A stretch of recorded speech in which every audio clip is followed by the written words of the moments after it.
আজকে আলোচনা করব বহুদলীয় ব্যবস্থা সম্পর্কে। বহুদলীয় ব্যবস্থা কি? বহুদলীয় ব্যবস্থার সুবিধা ও অসুবিধাগুলো। বহুদলীয় ব্যবস্থা কাকে বলে প্রথমে বলব এবং কোন কোন দেশের মধ্যে বহুদলীয় ব্যবস্থা আছে সে সম্পর্কে আলোচনা করব। তো যেসব দেশের আইনসভায় দুইয়ের বেশি রাজনৈতিক দলের অস্তিত্ব লক্ষ্য করা যায় তাকে বহুদলীয় ব্যবস্থা বলা হয়।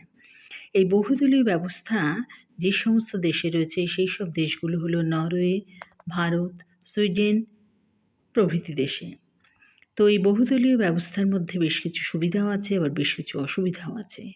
তো প্রথমে বলি এই বহুদলীয় ব্যবস্থার সুবিধা। গণতান্ত্রিক শাসন ব্যবস্থায় বহুদলীয় ব্যবস্থা খুব গুরুত্বপূর্ণ এবং এটি সমর্থনযোগ্য। এই ধরনের ব্যবস্থায় বিভিন্ন রাজনৈতিক দলের মধ্য দিয়ে ভিন্ন ভিন্ন মতামত ও মতাদর্শের প্রতিফলন ঘটে এবং জনগণ তার মধ্যে একটা মতামত ও মতাদর্শকে স্বাধীনভাবে পছন্দ করে। এছাড়াও বলি যে বহুদলীয় ব্যবস্থায় সংখ্যালঘু সম্প্রদায়গুলো অংশগ্রহণের থেকে বঞ্চিত হয় না, ফলে সংখ্যাগরিষ্ঠ দলের একাধিপত্য প্রতিষ্ঠিত হয় না। নেক্সট বলি যে বহুদলীয় ব্যবস্থা জনসাধারণকে রাজনৈতিক দিকে শিক্ষিত বা রাজনৈতিক বিষয়ে সচেতন করে তোলে। এগুলো হলো বহুদলীয় ব্যবস্থার সুবিধা।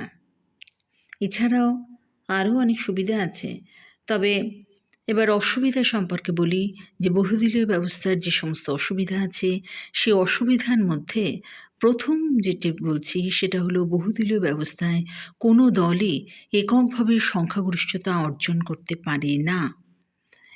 এই সংখ্যাগরিষ্ঠতা অর্জন করতে পারে না বলে ফলে কোয়ালিশন সরকার গঠন করতে বাধ্য থাকে।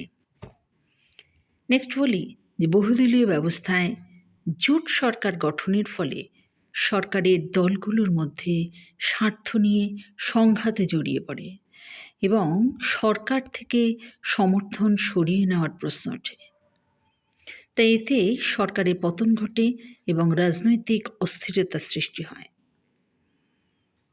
এছাড়াও বলি যে এই বহুদলীয় ব্যবস্থার একাধিক রাজনৈতিক দল থাকার জন্য রাজনৈতিক বিরোধ, রাজনৈতিক হিংসা, রাজনৈতিক দুর্নীতি এবং অন্তর্দলীয় কোন্দল তীব্র হয়ে ওঠে, ফলে সরকার গঠনমূলক ভূমিকা পালন করতে পারে না, অর্থাৎ তখন সরকার গঠনমূলক ভূমিকা পালন করতে ব্যর্থ হয়।